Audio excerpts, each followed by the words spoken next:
안녕하세요. 행정부까지 하는 김성찬 가맹거래사입니다. 최근에 대구에서 가맹본부가 가맹점주에 4,200만원의 손해배상 책임 부담을 한 판례에 대해서 한번 오늘 살펴보도록 하겠습니다.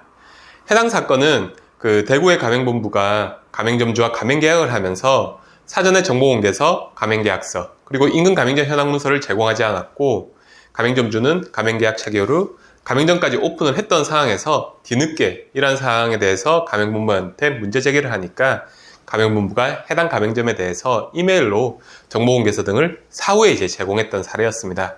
실질적으로 사후에 이런 정보공개서, 가맹계약서, 인근 가맹점 현황문서를 제공하는 것도 다시 소급해서 인정을 받지는 못하는 상황이고, 점주는 이러한 부분에서 구입강제 품목, 그리고 입고 물품들, 그리고 각종 가맹비, 교육비, 이행보증금, 인테리어 등에 대한 사항을 알았다면 가맹점을 실제 개점하지 않았을 것이라고 법원에서는 판단하였고, 뿐만 아니라 가맹본부는 약 2,500만원 정도 이 해당 가맹점주에 대해서 매출이 발생할 수 있다, 이렇게 수익상황을 설명했는데, 실질적으로 이런 예상 수익상황을 설명하면서 객관적인 근거 자료를 가맹본부에 비치하지 않았고, 가맹사업법 제9조에 따라서 서면으로 이러한 예상 수익상은 제공해야 되는데 서면을 제공하지 않고 말로만 설명을 했던 사항이었습니다. 실질적으로 해당 가맹점주가 영업을 해보니 약 860만원 정도의 영업 손실이 발생하였습니다. 실제 가맹점주가 정보공개서 미제공, 허위 예상 수익 상황 설명에 대해서 소송을 제기하였고, 법원은 사전에 가맹점주에게 정보공개서, 가맹계약서, 인근 가맹점 현황문서를 제공하였다면 해당 가맹점주는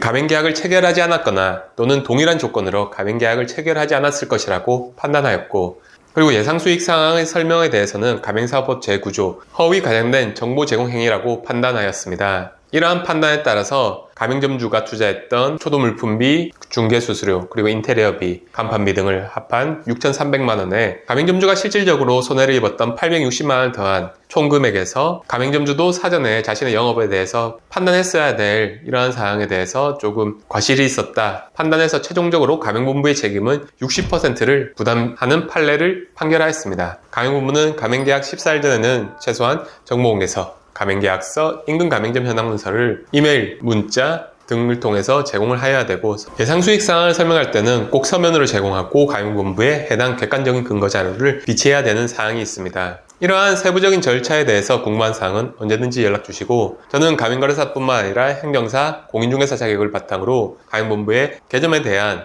상가에 대한 인허가, 그리고 각종 업종에 대한 인허가를 추가적으로 대행해 드리고 있고, 이상으로 행정법을 아는 김성찬 가맹거래사였습니다. 감사합니다.